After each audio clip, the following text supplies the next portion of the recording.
만약에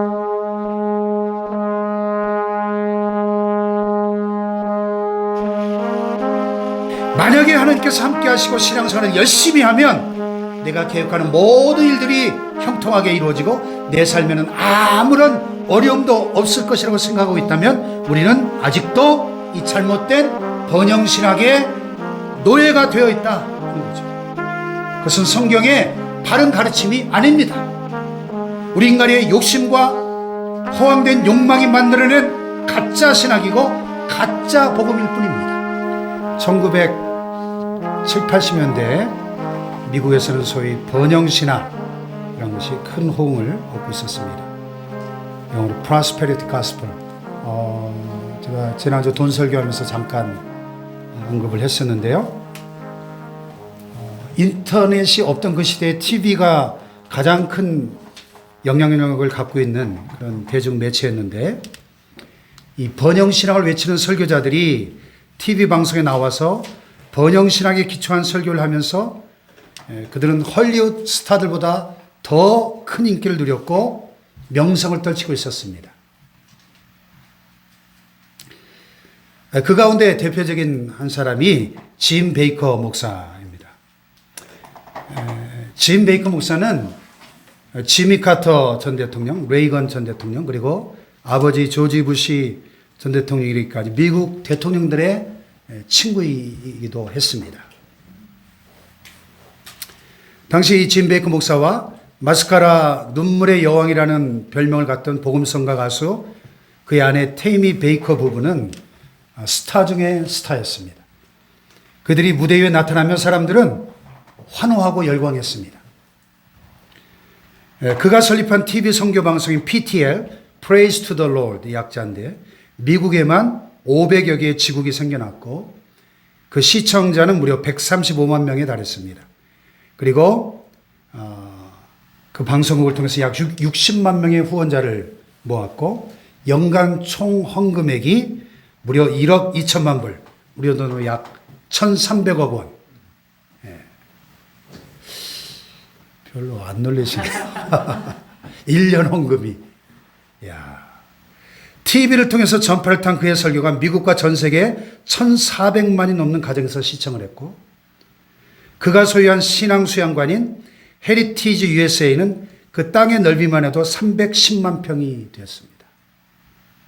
마리 수양관이 그 안에는 디즈니랜드를 본따서 호텔과 각종 놀이시설까지 포함된 대규모 호화 위락단지였습니다. 그것뿐만이 아닙니다. 그는 130만 불, 우리 돈 15억 원이 넘는 대저택 등 여러 채의 개인 저택을 소유하게 되었고 호화 유람선과 롤스로이스, 벤츠 등 고급 승용차도 여러 대 가지고 있었습니다. 그는 그 유명세에 걸맞게 당시 미국에서 가장 큰 교회당을 짓고 있었고 그의 사역은 멈출 줄을 몰랐습니다. 그가 이렇게 초호화 생활을 할 수 있었던 이유는 바로 이 Prosperity Gospel, 우리말로 하면 성공복음, 번영신앙, 기복신앙 때문이었습니다.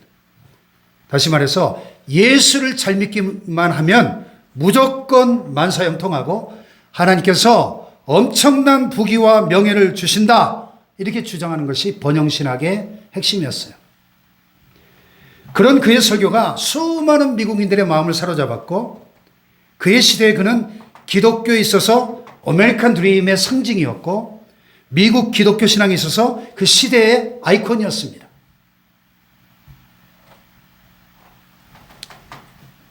그는 그 성공으로 자신의 부귀영화에 한껏 도취해 있었습니다.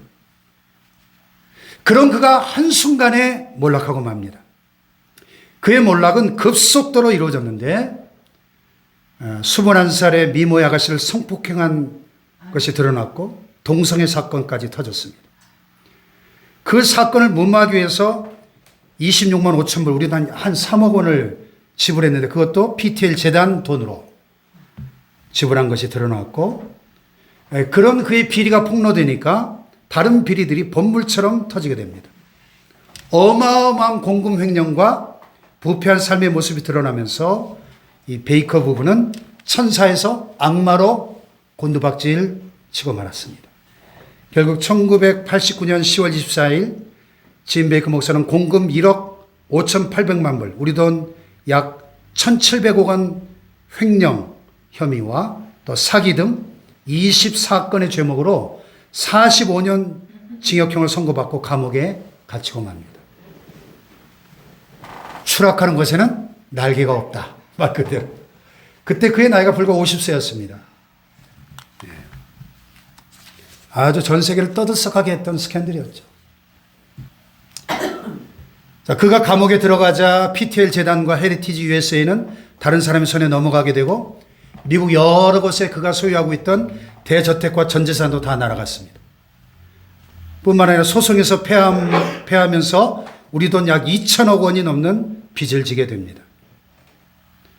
그의 집안은 이제 콩가루 집안이 됐겠죠. 가족이 뿔뿔이 흩어지고, 그의 첫사랑이자 동료였던 아내는 그와 이혼하고, 그의 아내는 그의 친구와 결혼하고, 딸은 무일푼 거지가 되고, 아들은 학교를 중퇴하고 마약과 술에 빠지게 되고, 한때 미국 기독교 신앙에 있어서 그 시대의 아이콘으로 명성을 날리던 그가 졸지에 가장 추악한 이름의 대명사로 전락하고 만 것입니다.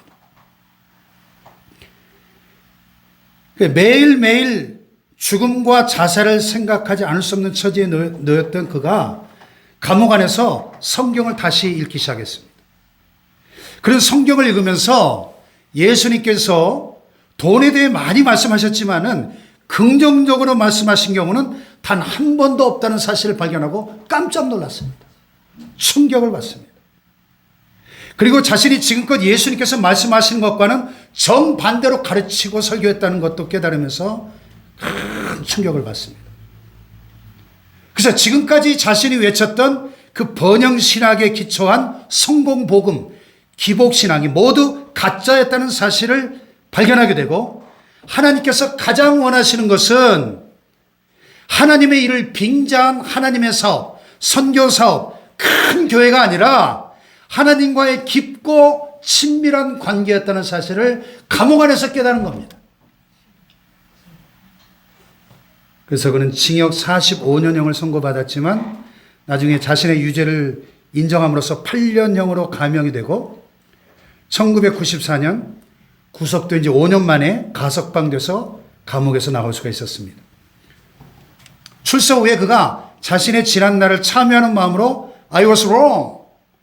내가 틀렸었다. 이런 제목의 책을 펴내게 됩니다. I was wrong. 과거 그는 십자가나 고난에 대해서는 한 번도 설교를 하지 않았습니다. 신앙생활을 잘하기만 하면 무조건 하나님께서 형통하게 해주시고 성공하게 해주시고 부귀영화의 축복을 주신다 하는 번영신학의 기초에서 설교하고 가르쳤습니다. 그러나 그것은 비성경적인 가르침이었고 결코 복음적이지 않다는 사실을 감옥에서 깨달은 겁니다. 이 짐 베이커 목사의 내가 틀렸었다라는 이 고백, 그의 몰락과 좌절 그리고 거듭남은 오늘 이 기복신앙과 물질의 포로가 되어버린 오늘의 한국교회 그리고 대한민국 사회에 큰 울림을 주고 있습니다. 타산지석의 교훈을 얻을 수 있는 것이죠. 아멘. 제가 왜 이렇게 초두에 이분 이야기를 길고 자세하게 소개하느냐. 우리 가운데도 이런 번영신학과 같은 사고를 가지고 신앙생활을 하는 분들이 혹시 계시지는 않는가 하는 점입니다.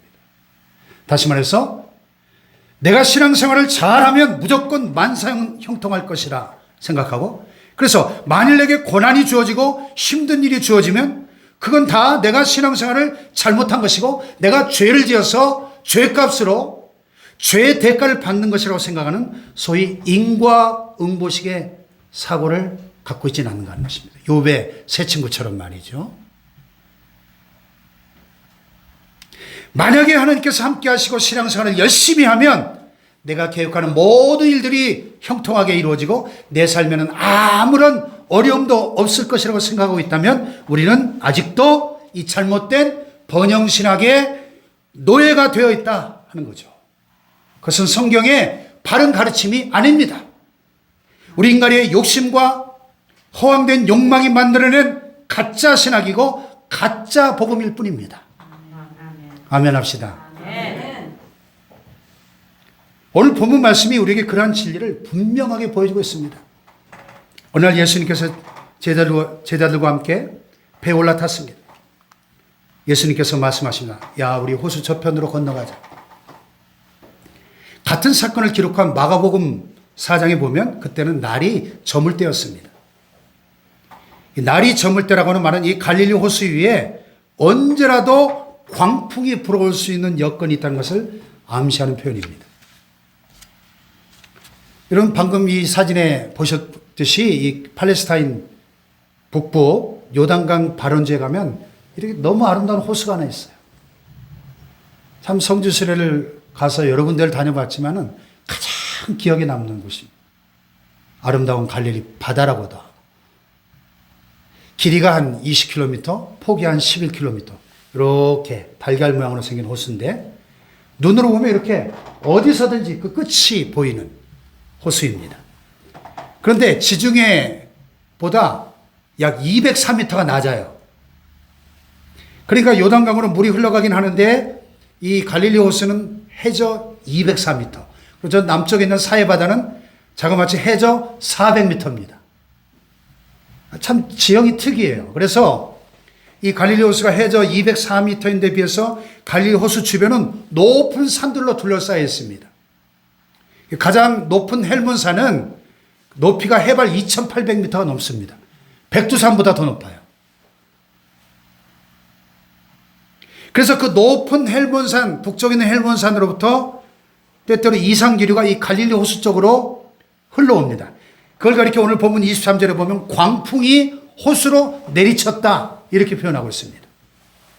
그런 광풍이 이 갈릴리 호수에 불어닥치면 이 깊은 웅덩이와도 같은 이 갈릴리 호수 안에 회오리 바람과 같은 사나운 바람이 일어나게 되고 그로 인해서 이 호수의 물은 심하게 요동을 치게 됩니다.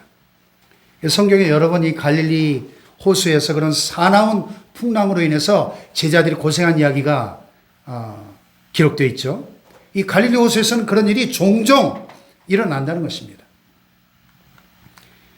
오늘 본문도 꼭 그런 상황입니다. 예수님께서 제자들과 함께 배를 타고 갈릴리 호수를 건너가던 도중에 아마 예수님이 무척 피곤하셨나 봐요. 하루 종일 사역에 지치셔가지고 배 뒤편에서 베개를 베고 곤히 주무시고 계셨습니다. 그런데 그때 갑자기 불어온 광풍, 말 그대로 미친 바람이 엄청난 풍랑을 일으키면서 배 안에 물이 가득하게 되었다는 것입니다. 그리고 그것으로 끝난 것이 아니라 23절 끝에 보면 배가 위태했다 이렇습니다. 위태했다는 말은 배가 곧 가라앉을지도 모르는 침몰의 위기에 절체절명의 상황에 직면하게 되었다 하는 것입니다. 자, 이 상황이 이르기까지 우리가 그 모습을 한번 상상해 봅시다. 자, 예수님과 제자들이 배를 타고 건너편으로 가고 있습니다. 예수님은 배 오르시자마자 그대로 깊은 잠에 빠지십니다. 그 사이에 북쪽 헬몬산에서 불어온 광풍이 갈릴리 호수에 내리치면서 호수의 물결이 크게 출렁이고 마치 태풍으로 인해서 바다에 막 큰 풍랑이 있는 것처럼, 그러니까 당연히 이 13명이 타고 있는 배니까요. 이 조각배 안에 물이 안 들어올 수가 없겠죠. 날은 점점 어두워져 가고 호수에는 광풍으로 인해서 거센 파도가 일어나고 배 안에 물이 점점 찹니다. 제자들은 피곤해 잠드신 예수님을 깨우지 않기 위해서 열심히 배 안에 들어온 물을 퍼내기 시작했겠죠. 제자들이 그런 일은 종종 있는 일이었기 때문에 처음에는 크게 걱정하지 않았을 것입니다. 제자들 중에 어부 출신이 여럿 있잖아요. 전직 어부.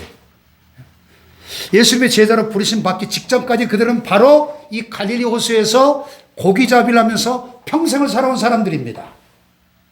이 갈릴리 호수의 고기잡이는 주로 밤에 이루어졌기 때문에 밤중에 광풍이 불어오는 경험을 종종 했었습니다. 그래서 그들은 지난날 자신들의 경험을 앞세워서 이 광풍 중에도 얼마든지 배를 안전하게 이끌어갈 수 있다고 생각했는지도 모릅니다. 이 갈릴리 호수에서 잔뼈가 굵은 노련한 베테랑 어부들이니까 배에 물이 들어오니까 배를 퍼내기 시작했을 겁니다. 그리고 어부 출신 제자들이 다른 제자들에게 이럴 때는 물을 어떻게 퍼내야 되고 이럴 때는 노를 어떻게 저어야 되고 막 알려주면서 다른 제자들까지 합세해서 막 물을 퍼내고 노를 젓고 혼신의 힘을 다했을 겁니다. 네. 그런데 그날의 광풍은 평소와 달랐어요. 물을 아무리 퍼내도 계속 밀려들어온 물을 더 이상 감당할 수가 없으니까 결국 배는 좌초될 위기를 맞이하게 되고 그제서야 비로소 제자들은 다급하게 주무시고 계신 예수님을 흔들어 깨우면서 주여 주여 우리가 죽게 생겼습니다. 우리를 살려주십시오. 예수님 잠에서 깨어나시더니 제자들 괴롭히는 사나운 바람과 물결을 꾸짖으셨습니다. 바람아 잔잔하라. 바다야 잔잔하라. 할렐루야.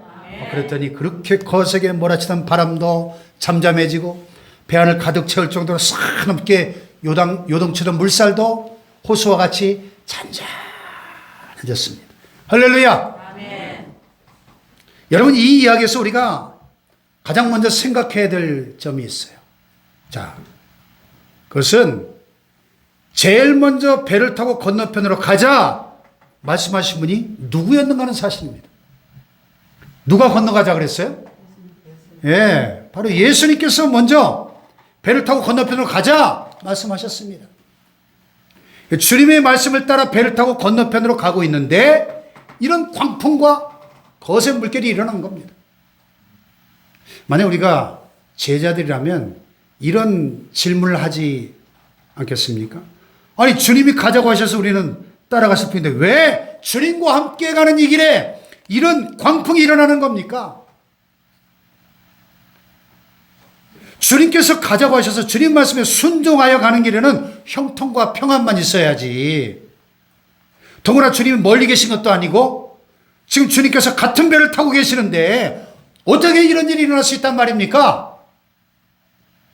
이런 질문은 오늘을 살아가는 우리의 삶에도 똑같이 적용됩니다. 그렇잖아요. 우리가 열심히 신앙생활 합니다. 주님을 위해 열심히 봉사도 하고 헌신도 하고 수고합니다. 주님께서 명령하신 말씀에 순종하면서 살아갑니다. 그러면 우리의 삶에 언제나 기쁜 일만 가득해야 되는 거 아니겠습니까? 그런 순종하는 삶에 고난이나 죽을둥살둥 발버둥을 치는 그런 일들이 있으면 안 되잖아요.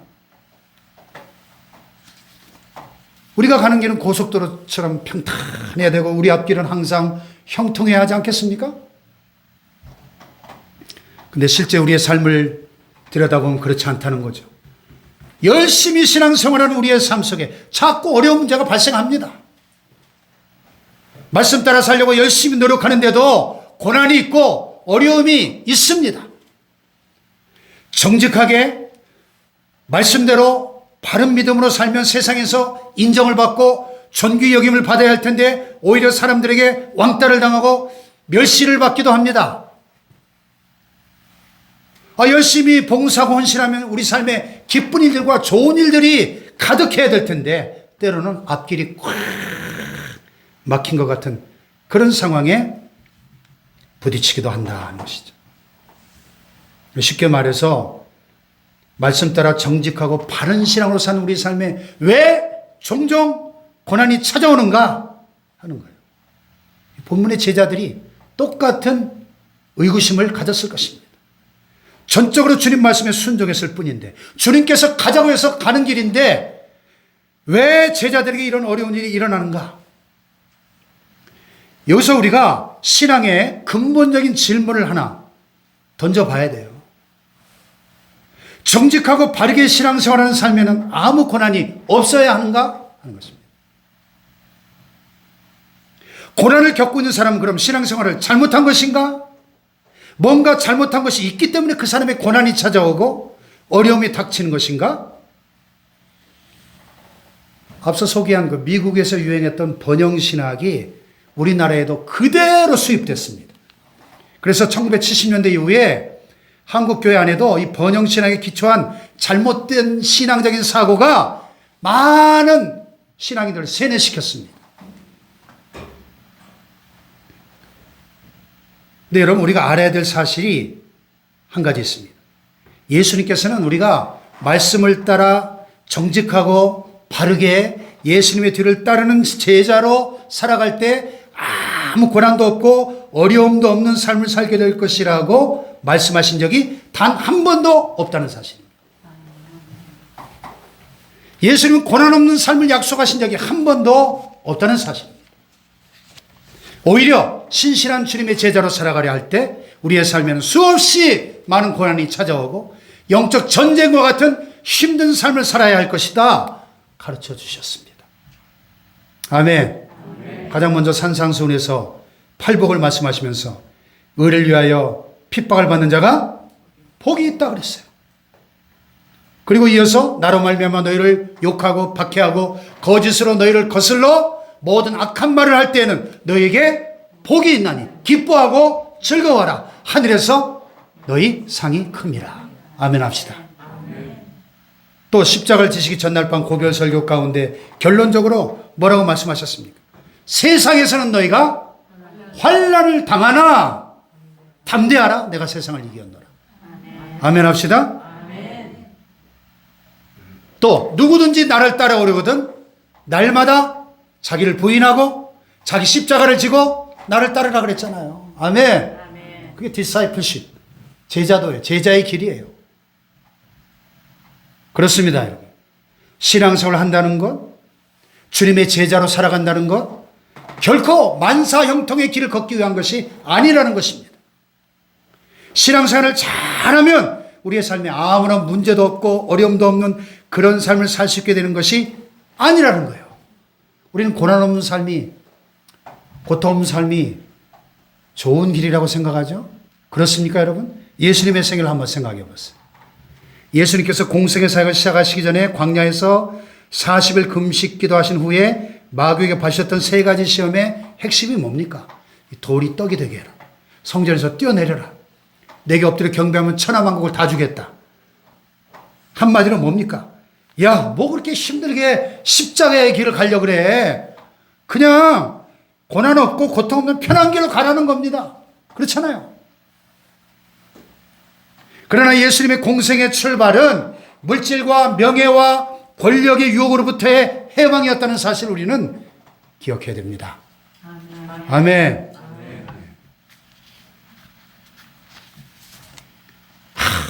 뭐 고난도 없고 고통이 없는 길이 하나님이 원하시는 좋은 길이라면 예수님께서 십자가를 지고 가신 이 골고다의 십자가의 길은 최악이죠. 어떻게 좋은 길입니까? 채찍에 맞으시고 머리에 가시관 쓰시고 군중들에게 멸시와 조롱을 받다가 십자가에 못 박혀서 처절하게 죽임을 당하셨는데 어찌 그것을 좋은 길이라고 말할 수 있겠습니까?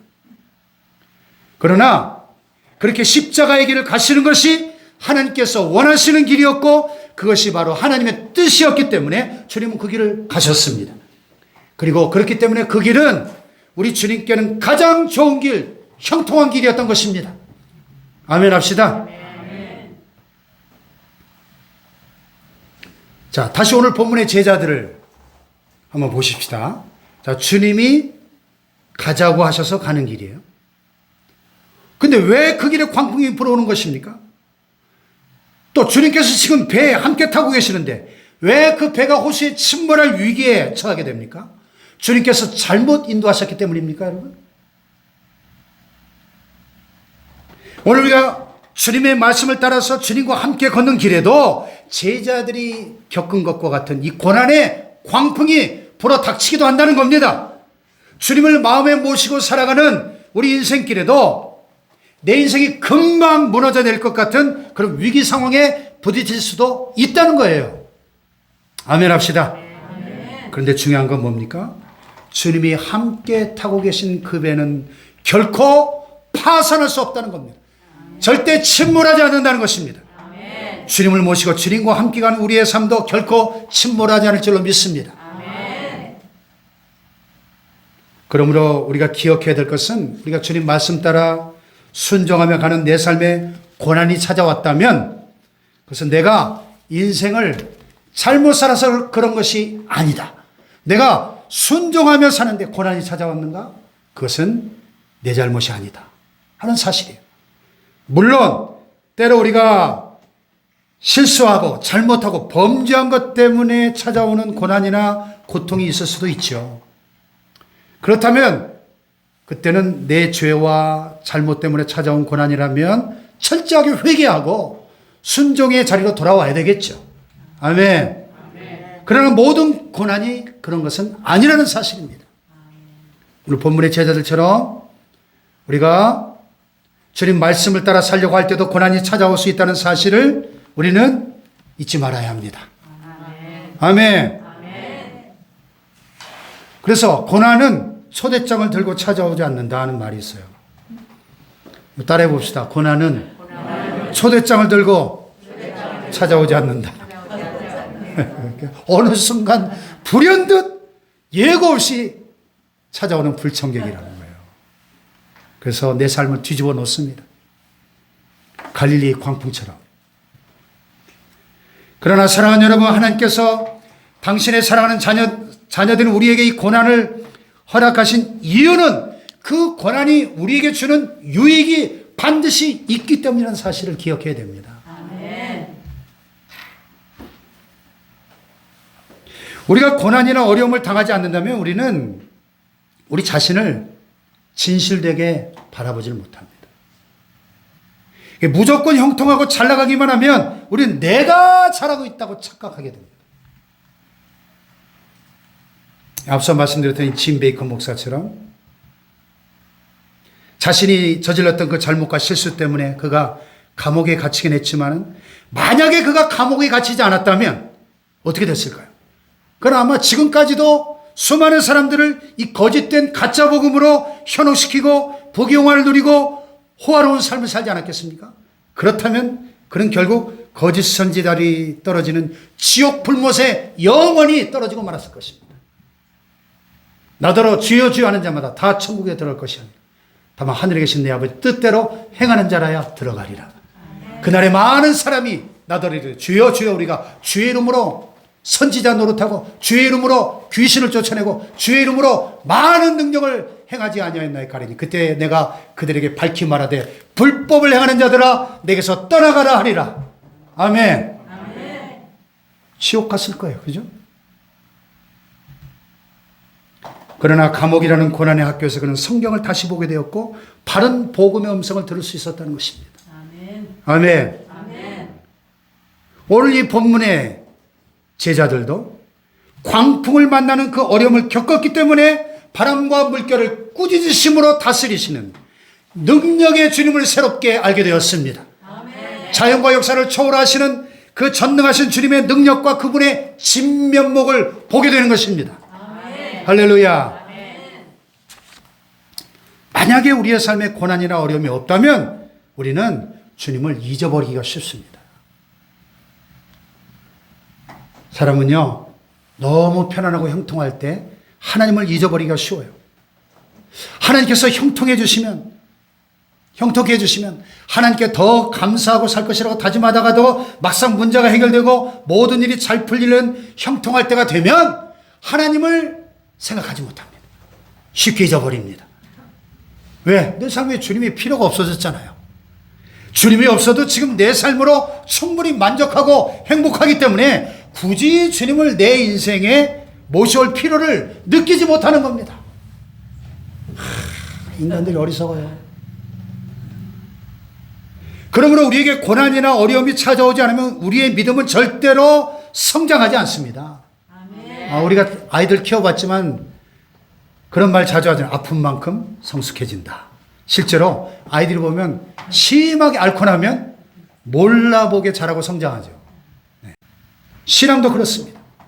고난이 없으면 절대로 성장하지 않습니다. 왜? 성장할 이유가 없으니까. 지금 내 모습만 간직하려고 한다면 굳이 고난이 필요 없죠. 그러나 하나님께서 우리에게 바라시는 성숙한 믿음의 사람이 되기 위해서는 반드시 고난의 문을 통과해야 되는 것입니다. 제가 애벌레가 꼬치를 찢고 나와가지고 나비가 되는 그 영상 전에 보여드린 적 있죠? 그 고통스러운 과정이 없이는 절대로 나비가 될 수 없습니다. 고난을 이겨낸 애벌레만 하늘을 훨훨 나는 나비가 될 수 있는 것입니다. 아멘. 또 고난을 당할 때 비로소 우리는 이 세상의 거짓된 욕망과 허황된 욕심을 버릴 수 있는 겁니다. 우리 신앙생활이 뭐야? 영원한 생명을 소유하고 그 생명을 누리며 사는 것이라고 한다면 이 세상에 헛되고 어떤 것들을 버릴 줄 알아야 합니다. 아멘이 안 나오네. 버리고 싶지 않으신가 봐요. 세상에 발붙이고 살아가는 우리가 이 세상의 것들을 쉽게 내려놓지 못합니다. 그런데 그 고난이 우리로 하여금 세상 것들을 내려놓게 만듭니다. 고난을 통해서 세상 것들이 얼마나 헛되고 부질없는 것인가를 깨닫게 됩니다. 아멘. 찬송 가사 중에 그런 찬송이 있어요. 세월이 흘러가는데 이 나그네 된 나는 괴로운 세월 가는 것 그 말 길 아주 없네. 찬송 들어보셨죠? 찬송 3절인가에 보면 이런 가사가 나와요. 큰 풍파 일어나는 것 세상 줄 끊음일세 주께서라 하시면 내 본향 찾아가리. 할렐루야. 아멘. 큰 풍파 일어나는 것 세상 줄 끊으라고. 아멘. 할렐루야. 아멘. 여러분 세상에 고난을 기뻐할 사람이 누가 있습니까? 고난은 고통입니다. 아픔입니다. 고난의 길은 십자가의 길입니다. 좁은 길입니다. 누구도 쉽게 가려고 하지 않아요. 그러나 그 고난은 우리를 성숙하게 만들고 우리로 하여금 더 좋은 곳으로 향해 가게 하는 징검다리인 줄로 믿습니다. 아멘. 할렐루야. 아멘. 고난은 우리로 하여금 영원한 생명을 바라보게 만듭니다. 영원한 천국을 상호하게 합니다. 아멘. 고난은 우리로 하여금 이 세상 것들이 얼마나 무가치하고 쓸모없는 것인가를 깨닫게 하고 그것들을 내려놓게 만듭니다. 할렐루야. 아멘. 더 중요한 것은 그 어떤 고난도 결코 우리의 삶을 망가뜨릴 수 없고 침몰시킬 수 없다는 거예요. 우리가 주님과 함께 하는 한 말입니다. 아멘. 주님이 우리 인생의 배에 함께 타고 계시는 한 우리는 절대로 망하지 않습니다. 아멘. 할렐루야. 아멘. 그래서 시편 기자가 고백한 것처럼 따라합시다. 고난당한 것이 내게 유익이라. 고난당한 것이 내게 유익이라. 이것이 우리 모두의 고백이 되기를 주님의 이름으로 축복합니다.